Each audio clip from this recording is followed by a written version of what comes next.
우리 한 절씩 교독하고 마지막 6절은 함께 읽도록 하겠습니다. 제가 1절을 먼저 읽겠습니다. 예수께서 12제자를 불러 모으사 모든 귀신을 제어하며 병을 고치는 능력과 권위를 주시고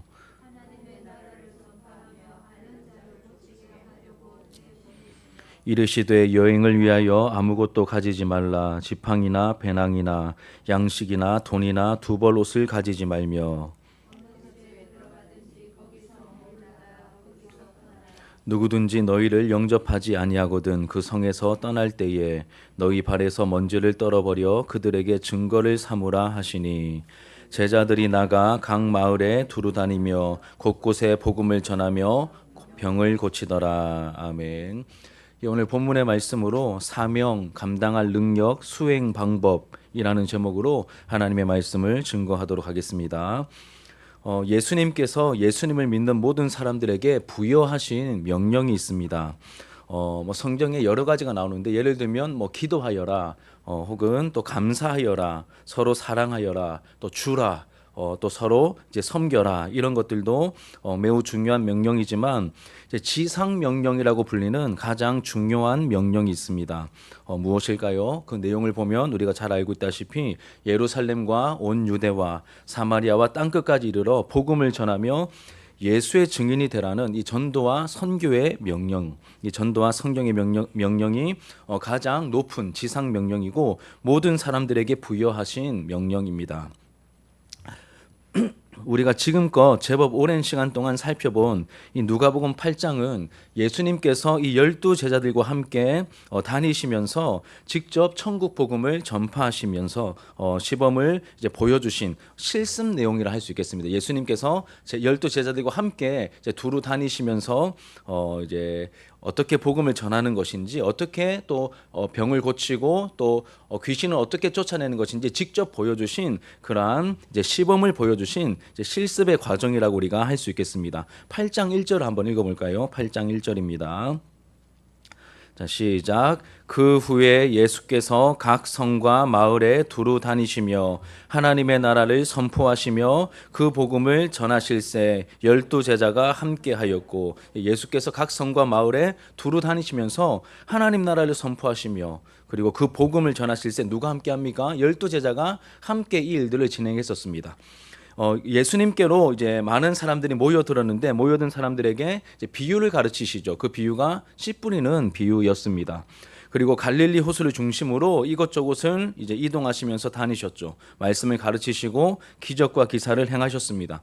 광풍으로 일어난 그 바람과 물결을 마치 이제 막 짖는 강아지를 잠잠케 하듯이 그렇게 이 광풍을 잠잠케 하시고 또 이 거라사인의 땅에서 아무도 제어하지 못했던 이 군대 귀신 들린 그 사람을 고쳐주시고 또 12해 동안 혈루증으로 인해서 재산과 인생을 다 탕진해버린 이 불쌍한 여인을 고쳐주시고 그리고 골든타임을 놓쳐서 결국 죽어버린 이 회당장 야이로의 그 어린 딸을 예수님께서 손잡아 일으켜 다시 살려주셨죠. 이렇게 제자들은 예수님과 함께 이곳저곳을 다니면서 이렇게 실습의 과정을 모두 마쳤습니다. 여러분, 이렇게 실습을 나갔다면, 그리고 실습의 과정을 마쳤다면 그 다음에는 무엇을 해야 하겠습니까? 무엇을 해야 할까요?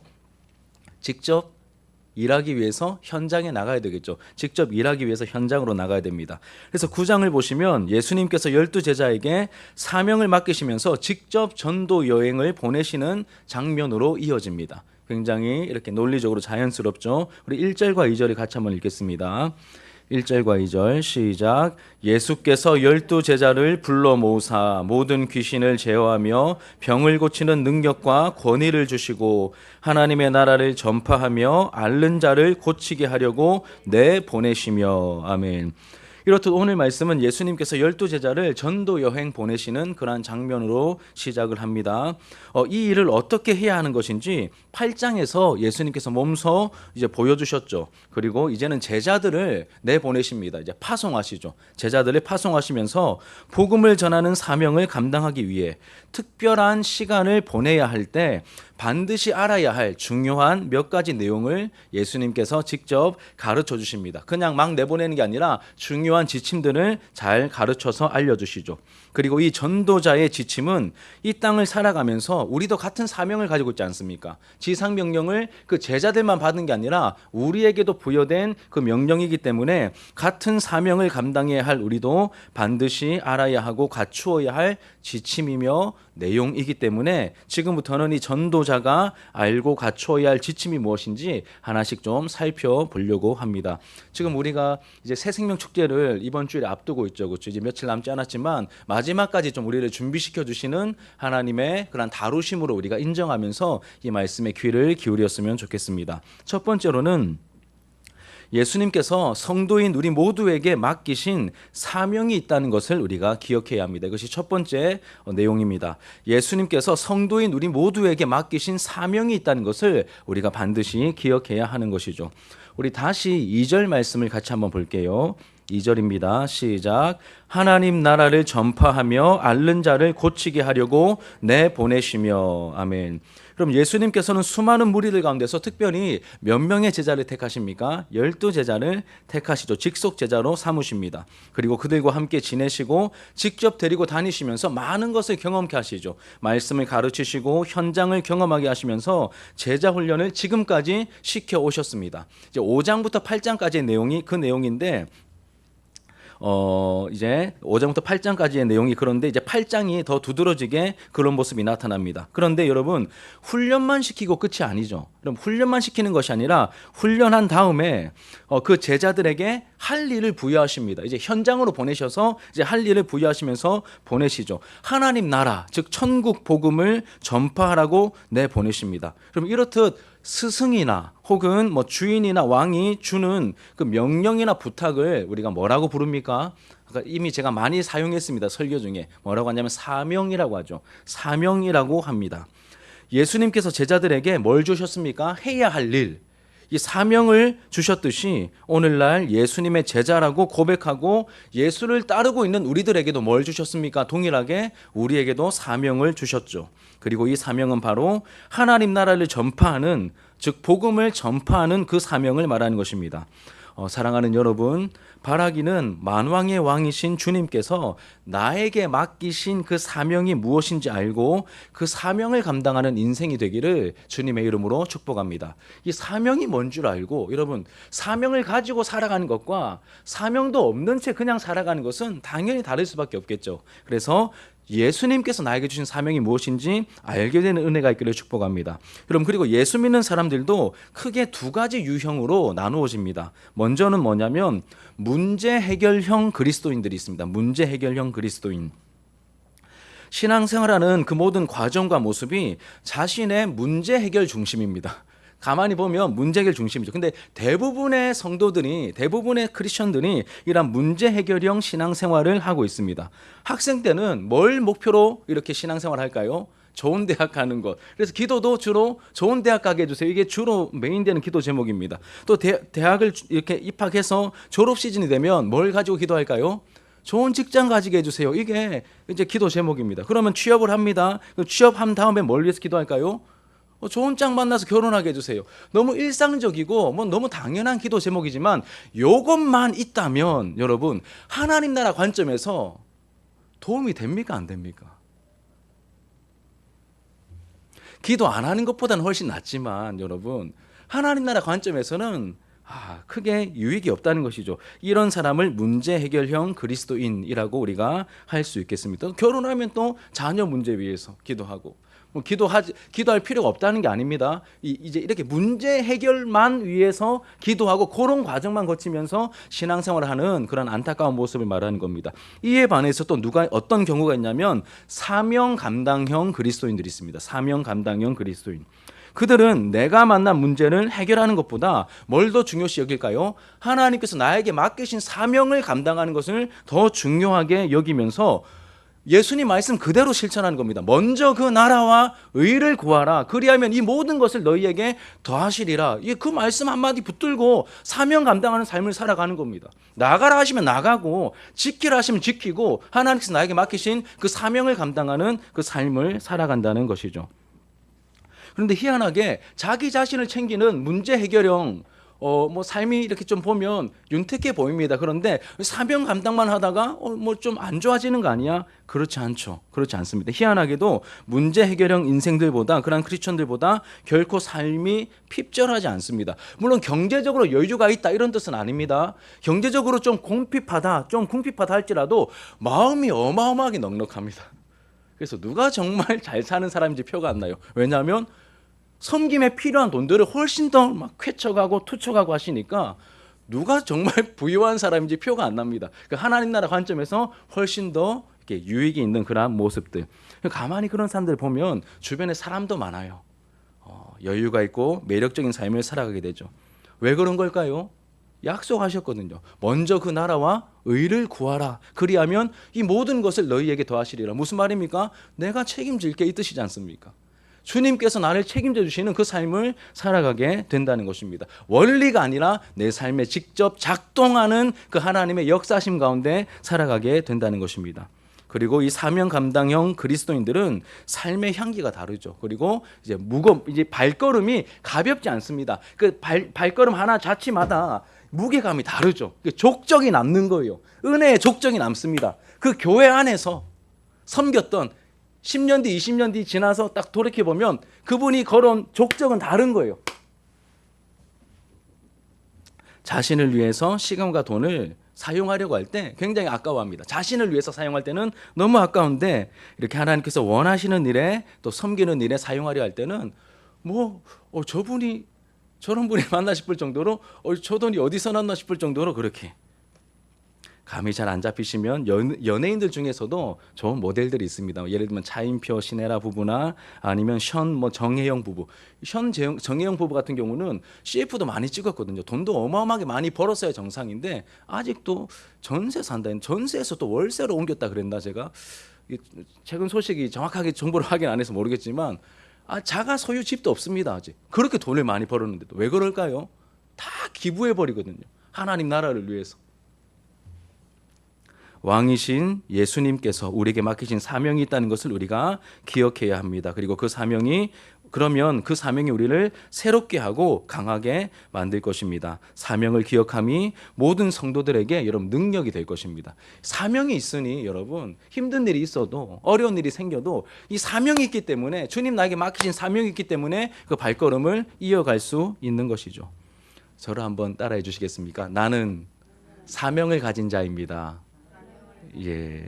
사명을 가진 자입니다. 우리 모두가 하나님께서 맡기신 사명을 가진 귀한 분들이십니다. 우리 두 번째 교훈은 무엇이냐면, 우리 전도자로서 우리가 예수님께서 알려주신 그 두 번째 지침은 주님께서 사명과 함께 감당할 능력도 주셨다는 것을 우리가 기억해야 합니다.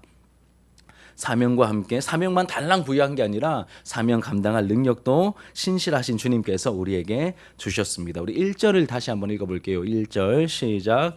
예수께서 12 제자를 불러 모으사 모든 귀신을 제어하며 병을 고치는 능력과 권위를 주시고, 12 제자를 불러 모으십니다. 2절에서 이제 하나님의 나라를, 이 복음을 전파라는 그 사명을 주시면서 내보내시는데 그 전에 뭘 주셨습니까? 사명만 달랑 너희들 가, 이게 아니라 그 전에 뭘 주셨죠, 그렇죠? 모든 귀신을 제어하며 병을 고치는 능력과 권위를 주셨습니다.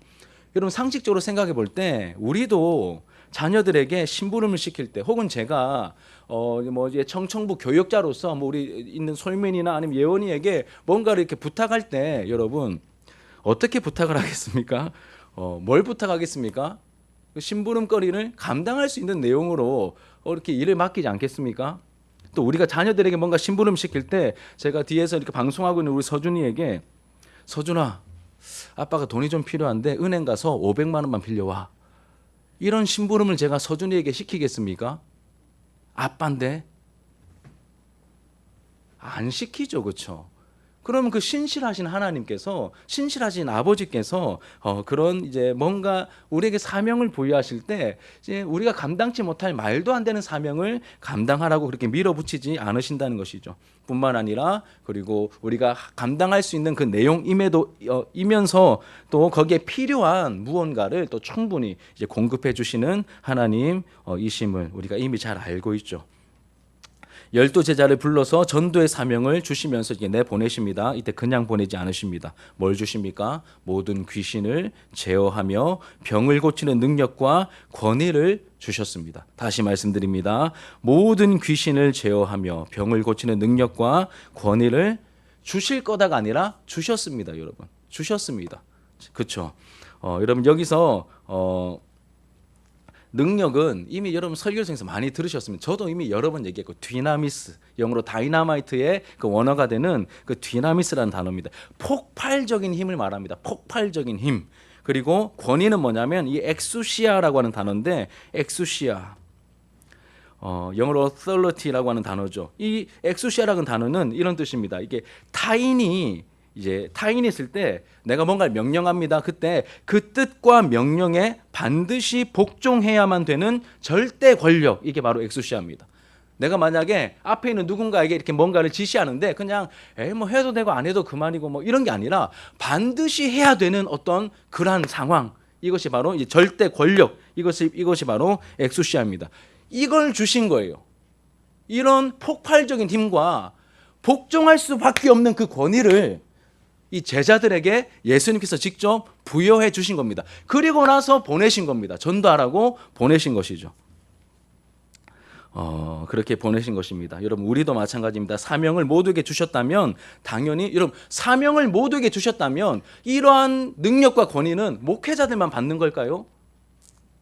아니면 안수 받으신 장로님들까지만 받는 걸까요? 아니죠. 그 사명을 모두가 가진 거라면 이 능력도 모두에게 주신 것입니다. 우리가 이 사실을 아셔야 됩니다. 그리고 영적인 권능뿐만 아니라 여러분 또 우리에게 사명 감당하라고 주신 게 굉장히 많습니다. 찾아보면 너무나 많죠. 특별히 지금 우리 추수감사 주일을 보냈고 또 한 주간 이 절기 기간을 보내고 있는데 이런 영적인 권능뿐만 아니라 뭘 주셨습니까? 우리에게 재능을 주셨고 건강한 신체를 주셨고 재물도 주셨고 사고하는 이 지식과 지혜를 주셨고 말도 할 수 있고 볼 수도 있고 깨달을 수도 있고 운전도 할 수 있고 움직일 수도 있고 노래할 수도 있고 그림 그릴 수도 있고 우리가 할 수 있는 게 너무너무 많습니다. 너무 당연하게만 여겼었는데 너무나 할 수 있는 게 많죠. 다 하나님께서 사명 감당하라고 주신 그 재능이고 능력이지 않습니까? 꼭 영적으로 신령하게만 접근하지 마시고 이렇게 일반 은총적인 영역에서도 우리가 살필 수 있어야 됩니다. 한 2주 전쯤에 제 친한 친구가 이제 미국에서 이제 개척한 이제 교회 목사님 제 친구가 이제 정말 친한 친구거든요. 2주 전쯤에 이제 한국에 볼 일이 있어 왔습니다. 그 친구를 만났는데 우리 교회 왔거든요. 이제 늦은 이제 막 교회 막 방송 설비 공사하는 그 늦은 밤에 시간이 안 맞아가지고 그때 우리 그 부부가 와가지고 이제 그 친구를 만났습니다. 그 친구가 섬기고 있는 교회가 제가 지난번 소개시켜드렸듯이 버지니아 하나로 교회입니다. 버지니아 하나로 교회. 그래서 저보다 1년 먼저 미국에서 개척했거든요. 그래서 우리 교회 개척할 때 그 친구로부터 많은 어떤 소스와 도움과 인사이트와 또 실제적인 물질적인 후원도 먼저 개척한 그 친구를 통해서 많이 공급을 받았었습니다. 정말 고마운 친구인데 이제 그 친구 같은 경우에는 자기 집 근처에 한 교회가 있는데 그 교회 건물을 일주일에 2시간, 오후 2시부터 오후 4시까지 이 2시간 렌탈해서 사용한다고 합니다. 미국엔 그런 교회가 많거든요. 개척할 때 그렇게 개척하는 경우가 많습니다. 그렇게 버지니아 하나로 교회는 딱히 장소가 없어요. 그냥 주일에 2시간 딱 렌탈해서 빌려 쓰는 그 다른 교회죠, 그렇죠? 그 교회 한 공간을 딱 2시간 빌려 쓰는 그런 형편에 있습니다. 그런데 그 친구가 우리 교회 와가지고 저에게 이렇게 말하는 거였습니다. 사무엘 이 녀석 다 가졌네 이러더라고요. 여기 와서 보고는 다 가졌네. 너 대형교회 목사다 이러더라고요 저한테. 제가 그냥 이렇게 웃었습니다. 그 사모님도 야 목사님 와, 너무 좋고 너무 다 가지셨네요 이렇게 얘기를 하더라고요. 저는 주로 우리 주변에 뭐 동시찰 안에서 교제하는 교회들 이렇게 보면서 주로 이렇게 주변에 있는 규모 있는 교회들 보면서 우리 교회는 아직 땅도 없고 우리 건물도 아니고 아직 일꾼도 좀 부족하고 막 이런 식으로 이렇게 막 그렇게 생각했었는데 그 친구는 진정으로 눈이 반짝반짝거리면서 저를 너무너무 부러워하더라고요. 이렇게 넓은 공간을 한 달에 100만 원 채 안 주고 우리가 98만 원 주고 있거든요 매달. 100만 원 채 안 주고 하루 종일 한 달 내내 365일 다 사용할 수 있는 거는 이제 미국에서 그렇게 쓰려면 이 정도 공간에 이렇게 쓰려면 최소 500에서 좋은 공간은 1,000만 원까지 한 800만 원까지 줘야 이런 공간을 한 달에 500에서 800을 줘야 사용할 수 있대요. 그래서 엄두도 못 내고 있는데 그렇다는 것이고, 또 옆에 주차장도 어떻게 하다 보니까 마련이 되었고, 그리고 교회 본고를 보고 야 너네 본고도 있냐 승합차도 있냐 이러면서 막 저를 너무너무 이렇게 부러워하더라고요. 그리고 이렇게 저희 게시판에 보면 이제 아이들하고 학생들 사진이 좀 많지 않습니까? 근데 미국 교회는 아이들 이제 특히 개척 교회는 다음 세대를 양육하기에 너무너무 힘들대요. 그런 조건이 안 갖춰져 있으면 부모는 와도 아이들은 큰 교회 보내버리는 경우가 너무 많기 때문에 이 다음 세대 자녀들이 이 교회 안에 이렇게 많이 이렇게 거듭하게 있는 모습을 보고 이 친구가 그 부분도 너무너무 부러워하면서 야, 이 녀석 다 가졌네. 야, 너 너무 다 가졌다. 이렇게 얘기를 하더라고요. 제가 왜 이 말씀을 드리냐면, 사랑하는 여러분, 하나님께서 이미 우리에게 주신 것이 너무 많습니다. 저도 몰랐거든요. 그냥 최근에 노회 갔다 왔습니다. 이제 제가 그 교회 또 출신이지 않습니까? 우리 진주 동부교회 가니까 교육관도 막 의리의리하게 지어놓고 막 앞에 막 스크린도 막 제가 없는 상황에서 막 너무너무 좋게 많이 바뀌었더라고요. 그래서 제가 이경호 목사한테 계속 이것도 물어보고 저것도 물어보고 또 장로님들하고 교제하면서 물어봤는데, 그러면서 막 이렇게 뭐라고 해야 되지? 막 눈만 막 잔뜩 높아진 것 같은 그런 느낌 가지고 왔는데, 얼마 안 지나서 그 친구 만난 다음에 나는 뭐 그 친구 말대로 한편으로 다 가졌는데 뭐 좋은 동력자들도 있고 우리 자녀 세대들도 있고 다 가졌지 뭐 이런 마음을 이제 주시더라고요. 너무너무 우리에게 이미 주신 게 많습니다. 여러분, 너무 익숙해져서 당연하게 여기거나 혹은 다른 사람과 비교하면서 상대적인 박탈감을 경험하고 있기 때문에 이미 주신 것을 놓치고 있는 경우가 많지 않습니까? 이게 우리의 연약한 본성이잖아요. 이미 주신 것들이 너무 많습니다. 특별히 복음 전파라는 사명을 감당하기 위해서 영적 권능을 사용하라고 하나님의 자녀들에게 뭘 주셨습니까? 기도라고 하는 어마어마한 무기를 주셨습니다. 놀라운 능력이죠. 강력이죠. 우리에게 주셨습니다. 적극적으로 우리가 사용해야 할 것입니다.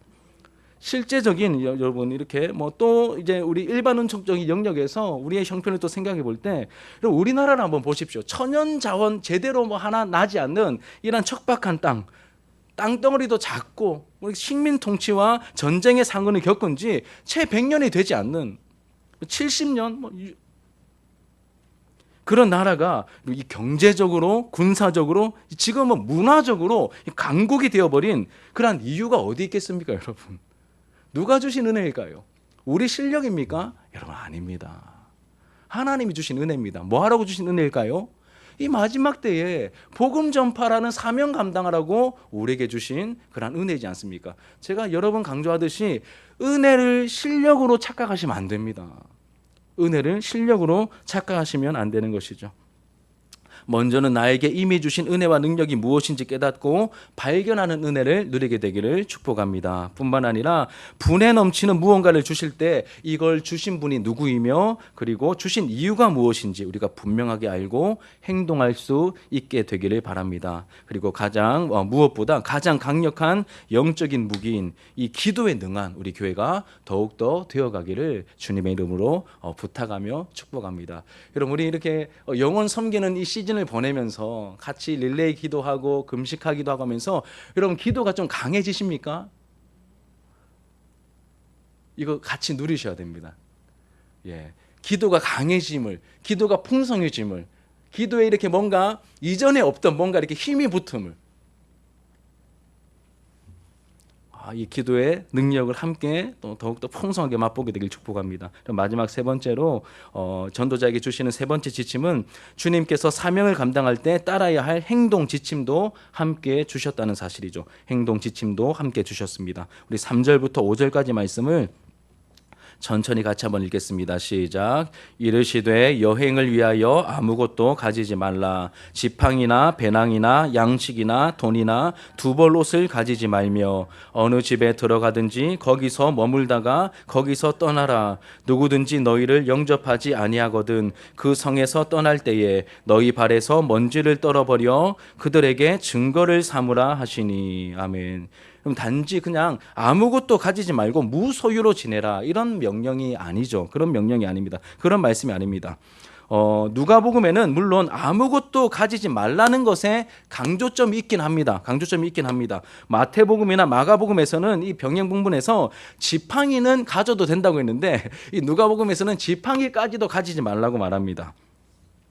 뭐 이유가 있겠죠, 그렇죠? 아마도 이제 두벌 옷처럼 지팡이도 2개까지는 가질 필요가 없다는 그런 의미일 건데, 제가 막 이제 조금 더 궁금해서 찾아보니까 이제 보통 이렇게 이제 먼 길을 떠날 때 지팡이를 2개 챙겼다고 합니다. 하나는 여행용 지팡이, 그리고 또 하나는 이제 호신용 지팡이, 이 2가지를 주로 챙겼다고 합니다. 여기서 지팡이를 가지지 말라는 것은 여행용 지팡이는 필수기 때문에 요거는 가지고 다니되 이제 호신용 지팡이는 소지를 안 해도 된다. 뭐 이런 뜻으로 해석해 놓았는데 제가 본 해석 중에서는 이게 그나마 가장 좀 설득력이 있어 보여서 여러분 혹시 궁금해하실까봐 말씀을 좀 드립니다. 그리고 여러분 전도 사명을 감당해야 하는 이 특별한 기간에 유숙할 장소가 필요하지 않겠습니까? 이제 머물러야 될 장소가 필요합니다. 이때 더 좋은 곳을 찾아서 이곳저곳을 돌아다니지 말고 어느 한 곳에 지속적으로 머물라고 말씀하십니다.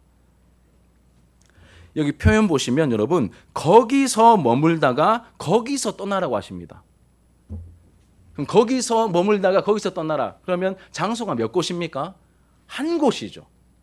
한 곳에 갔으면 더 좋은 축소 찾아다닌다고 막 이곳저곳 돌아다니지 말라는 것입니다. 그러니까 이 집중력과 에너지와 이런 것들을 이 복음을 전파는 여기에 사용하지, 무엇을 먹을 것인지 어디서 거주할 것인지 여기에 에너지 쓰지 말고 본질적인 일에 에너지를 사용하라고 이렇게 말씀하고 있는 것이죠.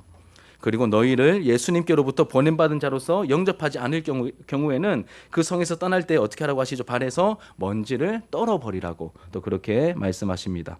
사실 여러분 먼지를 발에서 떨어버리는 행동은 유대인들이 이방인들의 도시를 어쩔 수 없이 가게 될 때 뭐 여행이나 어떤 목적으로 가게 될 때 그 이방인들이 사는 지역이지 않습니까? 그 지방에 부정한 것을 이제 떨어버리는, 나는 하나님 자녀잖아, 나는 선민이잖아, 나는 유대인이잖아, 여기는 이방 지역이니까 내가 이제 부정탈 수 있으니 이제 먼지를 떨어버리면서 이제 뭔가 깔끔하게 정리하는 듯한 그러한 이제 관습인데, 여기서 파송받은 제자들이 상대한 사람들은 누굴까요? 전도 여행을 하면서 상대한 사람은 누구겠습니까?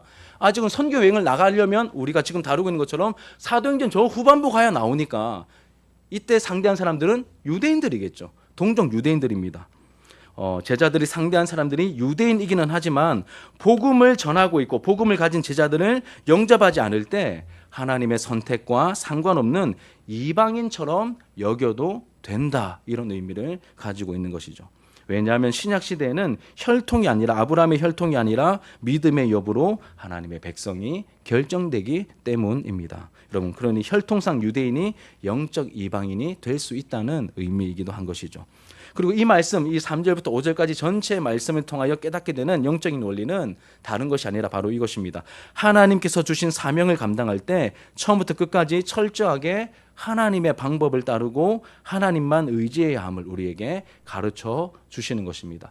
하나님께서 우리에게 맡기신 그 사명을 감당할 때 우리의 경험이나 우리의 생각이나 우리의 작전이 아니라 하나님께서 혹은 예수님께서 우리에게 가르쳐 주신 그 하나님의 방법을 따르라고 하십니다. 그 방법을 따르는 것이 무엇일까요? 이게 바로 하나님을 의지하는 방법이 되는 것이죠.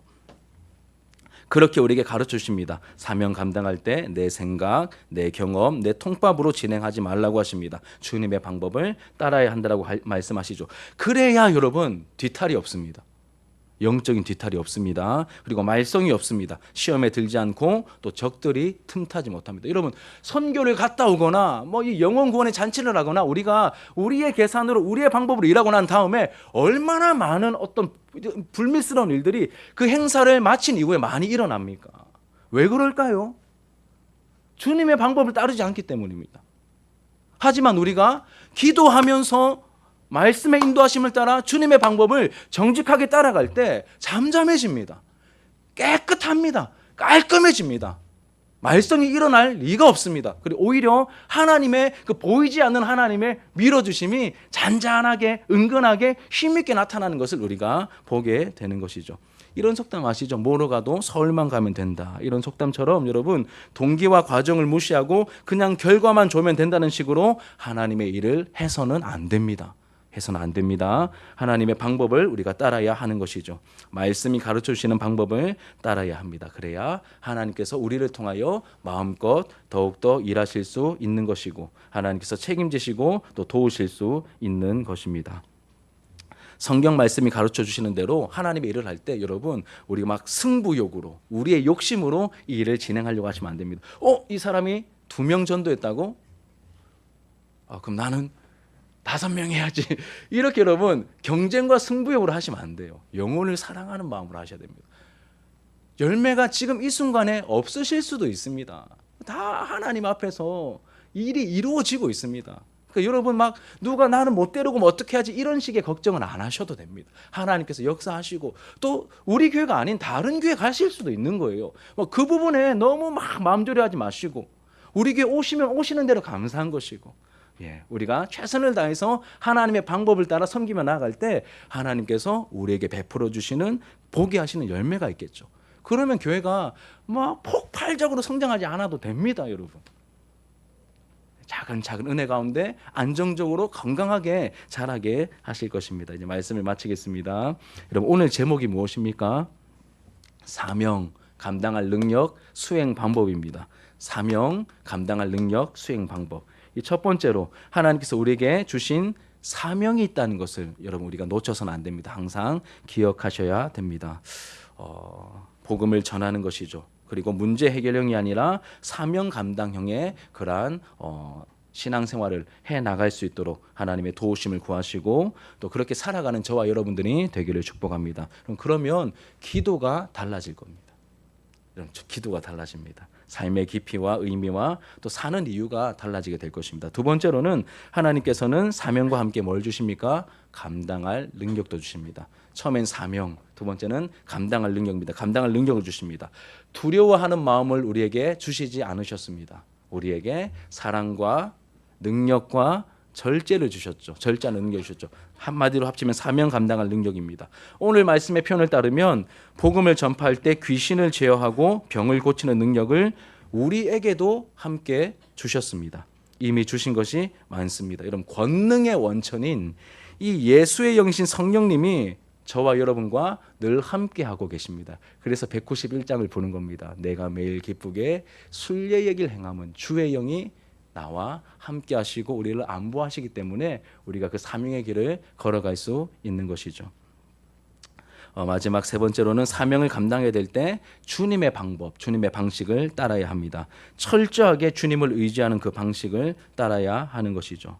처음부터 끝까지 주님만 의지하며 주님의 방법을 한 걸음 한 걸음 따라갈 수 있는 우리의 모습이 되어야 할 것입니다. 여러분 오늘 말씀 어려운 내용 하나도 없습니다. 그렇죠? 그런데 타이밍이 중요하지 않습니까? 저도 제가 의도하지 않았습니다. 그냥 순서대로 또 한 번씩은 한 달에 한 번씩은 우리 전도사님이 또 이렇게 설교를 해주시면서 그렇게 하다가 이 타이밍에 이 9장 말씀을 우리가 만나게 되었습니다. 저는 굉장히 위로를 많이 받았습니다.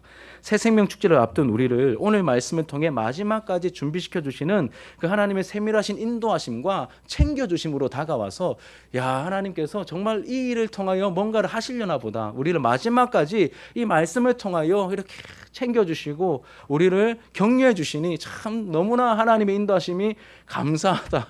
너무 감사하다. 이런 마음이 들었습니다. 여러분 하나님께서 알려주신 방법을 따라 하나님만 의지하며 주신 능력을 기도로 사용하며 사명을 감당하는 우리 공동체의 모습이 되길 그래서 주님의 기쁨이 되는 우리의 모습이 되기를 예수님의 이름으로 축복합니다. 우리 함께 말씀을 기억하면서 기도하는 마음으로 함께 찬양합시다.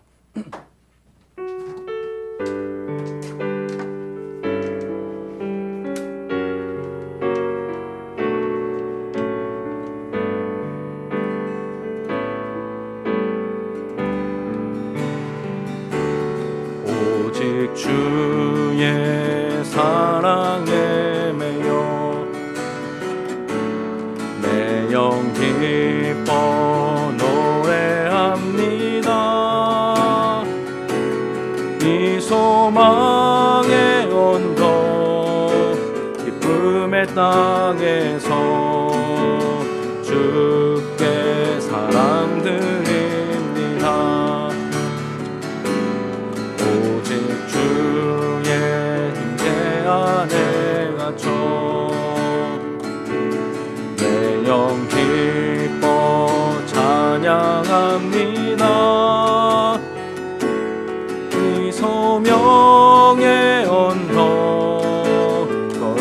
거룩한 땅에서 주께 경배드립니다. 주께서 주신 모든 은혜 나는 말할 수 없네. 내 영혼 즐거이 주 따르렵니다. 주께 내 삶 드립니다.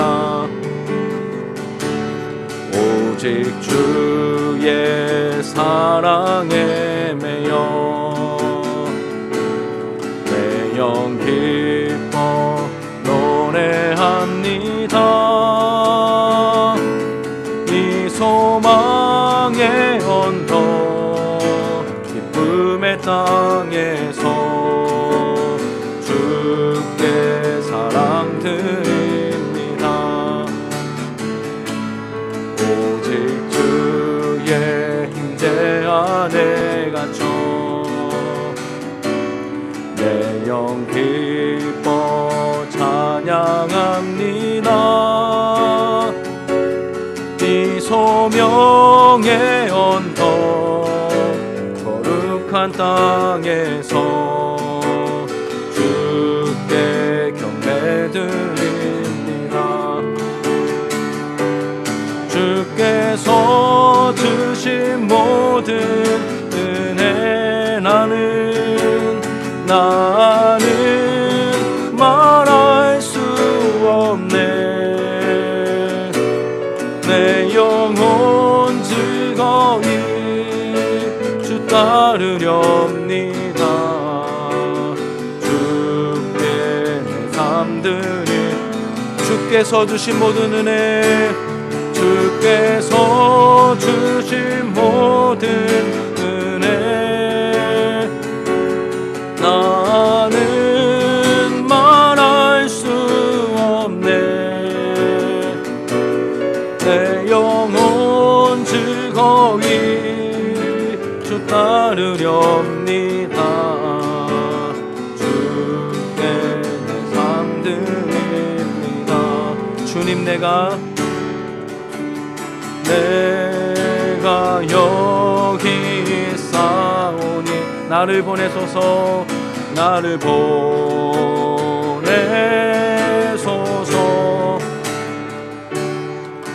나의 마음 나의 몸 주께 드리오니 주 받으옵소서.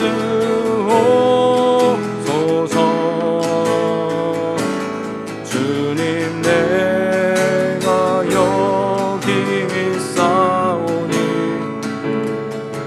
나를 보주소서.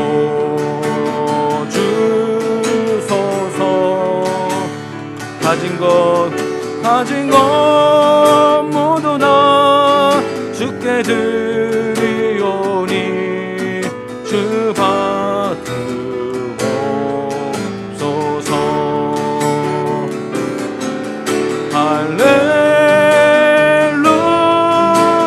할렐루야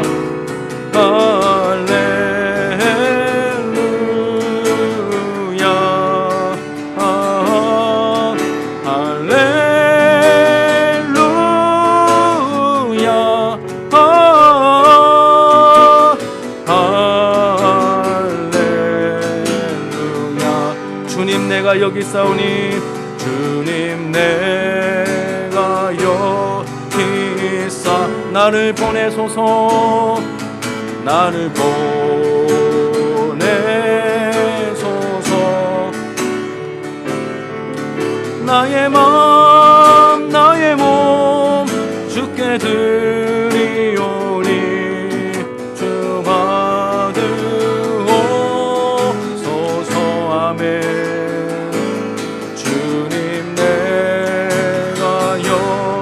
주님 우리가 여기 서 있습니다. 나를 써주소서.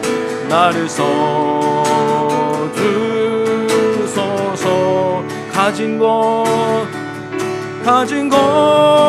모두 다 주께 드리오니 주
받옵소서.